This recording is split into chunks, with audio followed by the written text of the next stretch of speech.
मेरी एक नई वीडियो में जिसमें हम बात करने वाले हैं प्रदीप पोर्ट अथॉरिटी ने निकाली एक बहुत ही अच्छी अपॉर्चुनिटी फॉर द लॉयर्स। और ये अपॉर्चुनिटी आपके लिए काफ़ी अच्छी हो सकती है अगर आप फाइंड आउट कर रहे हैं एक ऐसी अपॉर्चुनिटी जो कि गवर्नमेंट डिपार्टमेंट में हो।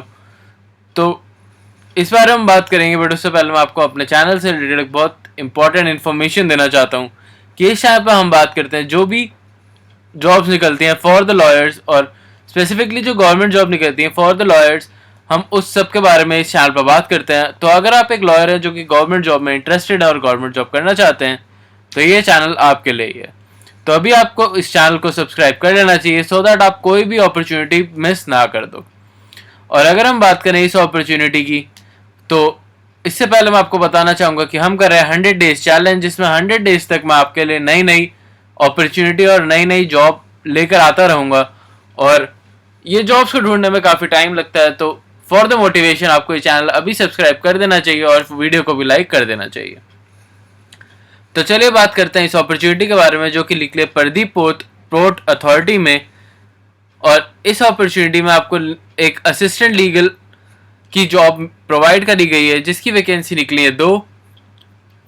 और ये काफ़ी अच्छी अपॉर्चुनिटी हो सकती है अगर आप एक लॉयर हैं जो कि as a job opportunity find out कर रहे हैं इन गवर्नमेंट सेक्टर। अगर हम बात करें रेम्यूनरेशन की, तो इसमें रेम्यूनरेशन मिलेगी आपको 35,000 पर मंथ की।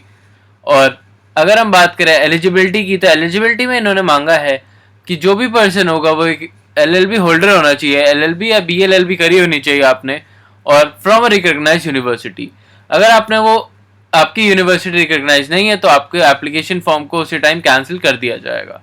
तो इन बात का ध्यान ज़रूर रखिएगा कि आपकी जो भी यूनिवर्सिटी है वो रिकॉग्नाइज होनी चाहिए। अब अगर हम बात करें इसके सेकंड थिंग की क्या एक्सपीरियंस मांगा गया है, तो इसमें 5 years ऑफ वर्किंग एक्सपीरियंस मांगा गया एज अ लीगल इस्टेब्लिशमेंट और गवर्नमेंट। अगर आपने कोई भी आप एक लीगल अथॉरिटी में काम कर रहे हैं कि या फिर आप एक प्रैक्टिसिंग लॉयर हैं इन हाई कोर्ट, डिस्ट्रिक्ट कोर्ट, और आपके पास मिनिमम 5 years ऑफ एक्सपीरियंस है और आपके पास एक्सपीरियंस सर्टिफिकेट भी आपको लगाना होगा अपना, जो कि बार काउंसिल ऑफ इंडिया आपको प्रोवाइड कराता है। तो उन बात का ध्यान जरूर रखिएगा कि आपको एक्सपीरियंस सर्टिफिकेट के अकॉर्डिंगली अपने देखना है कि आपको 5 years का एक्सपीरियंस होना चाहिए मिनिमम। और अगर आपको 5 years का एक्सपीरियंस नहीं है तो आपका एप्लीकेशन फॉर्म इमीडिएटली रिजेक्ट कर दिया जाएगा। और preference will be given to the candidate जिनके पास पोस्ट ग्रेजुएशन या MBA का रिकॉग्नाइज्ड यूनिवर्सिटी से MBA की डिग्री हो। तो अगर आप एक LLM या MBA आपने कर रखी है तो आप इस अपॉर्चुनिटी के लिए एक एलिजिबल पर्सन बन जाते हैं और आपको इसमें प्रेफरेंस प्रोवाइड कराई जाएगी। अगर हम बात करें एज लिमिट की, तो इसमें एज लिमिट आपकी दी गई है 35 एज ऑन। आपकी अगर एज लिमिट अपर एज 35 तक है, अगर आपकी 35 से कम एज है तो आप इस अपॉर्चुनिटी के लिए एलिजिबल होते हैं, जो कि 1/9/2024 जो कि 1 सितंबर, तो आप इस अपॉर्चुनिटी के लिए एलिजिबल हो जाते हैं अगर आपकी एज 35 नहीं है तब से तब। और एप्लीकेशन फॉर्म को आपको जिस एड्रेस पे भेजना है वो एड्रेस भी यहाँ पे प्रोवाइड कर रखा है, तो आप इसी एड्रेस पे अपना एप्लीकेशन फॉर्म को आपको पोस्ट करना होगा। इसके बारे में आपको फिर से आगे बताऊंगा, बट उससे पहले हम बात कर लेते हैं कि आपको एप्लीकेशन फॉर्म कैसे भरना है और उसमें क्या क्या चीज़ें इंपॉर्टेंट लगेंगी। तो जैसा कि आप देख सकते हैं, इसी आपको मैंने डिस्क्रिप्शन में यही लिंक प्रोवाइड करा रखा है PDF का, जहाँ से जाके आपको ये फॉर्म को आपको प्रिंट करवाना होगा।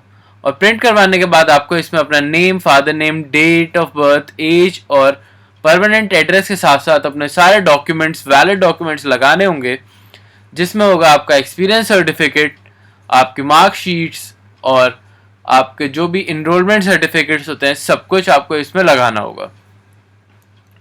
और अगर हम बात करें कि आपके एक्सपीरियंस सर्टिफिकेट की, जो आपको एक्सपीरियंस सर्टिफिकेट प्रोवाइड कराया जाएगा by Bar Council of India, वही आप इसमें लगा सकते हैं। और वो स्पेसिफिकली यही कहा गया है कि उसमें 5 years ऑफ एक्सपीरियंस आपका लिखा होना चाहिए सो दैट आप एक वर्किंग एडवोकेट कहलाए जाएं 5 years के एक्सपीरियंस के साथ।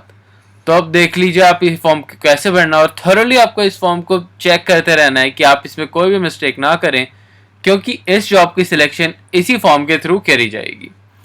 आपको ये फॉर्म भरना होगा और उसके बाद आपके फॉर्म को चेक करा जाएगा और ये देखा जाएगा कि आपकी रिकॉग्नाइज यूनिवर्सिटी है और सारे आपके डॉक्यूमेंट्स चेक करे जाएंगे। उसके बाद ही आपको इस जॉब के लिए आपके पास रिप्लाई आएगा फॉर द इंटरव्यू। तो आपको ये फॉर्म अच्छे से भरना होगा, और अगर आपको कोई भी प्रॉब्लम होती है तो आप मुझसे कमेंट्स में पूछ सकते हैं, so that I can help you for, और मैं आपकी मदद कर सकता हूँ इसको फिल आउट करने में। और अगर मैं आपको बताऊं, इसके बाद आपको ये फॉर्म फिलअप करने के बाद और अपने सारे डॉक्यूमेंट्स लगाने के बाद आपको इसे एक एनवलप में रखना है, और एनवलप को बंद करके और उसमें आपको एड्रेस लिखना होगा, जो कि एड्रेस यहाँ पे प्रोवाइड कर रखा है इन्होंने, और मैं आपको डिस्क्रिप्शन में भी एड्रेस प्रोवाइड कर दूंगा, सो दैट आपको कोई भी प्रॉब्लम ना हो और आप डायरेक्टली वहाँ से जाके अप्लाई कर सकते हैं। और जो भी आप लेटर लिखेंगे उसमें application for the post of, इसको भी आपको मेंशन करना होगा। अगर आप ये मेंशन नहीं करते हैं तो आपका एप्लीकेशन फॉर्म रिजेक्ट कर दिया जाएगा, क्योंकि इसमें स्पेसिफिकली आपको ये बताना होगा कि आप किस अपॉर्चुनिटी के लिए अप्लाई कर रहे हैं। तो यही थी इस अपॉर्चुनिटी से रिलेटेड सारी इन्फॉर्मेशंस। आई होप आपको ये अपॉर्चुनिटी अच्छी लगी हो, और अगर अच्छी लगी तो चैनल को अभी और लाइक और सब्सक्राइब कर लीजिए, सो दैट मैं आपके लिए और नई नई अपॉर्चुनिटीज़ लेकर आता रहूँ। और अगर मैं बात करूँ इस अपॉर्चुनिटी की लोकेशन की, तो इसकी लोकेशन उड़ीसा में है। जो भी आपकी जॉब लोकेशन होगी वो उड़ीसा में होगी, तो इन बातों का ध्यान भी रखिएगा।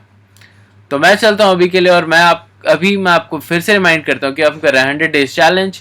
तो 100 डेज तक मैं आपके नई नई वीडियोस लेकर आता रहूँगा, तो अभी आप इस चैनल को सब्सक्राइब कर सकते हैं, सो दैट आप कोई भी वीडियो मिस आउट ना कर दें।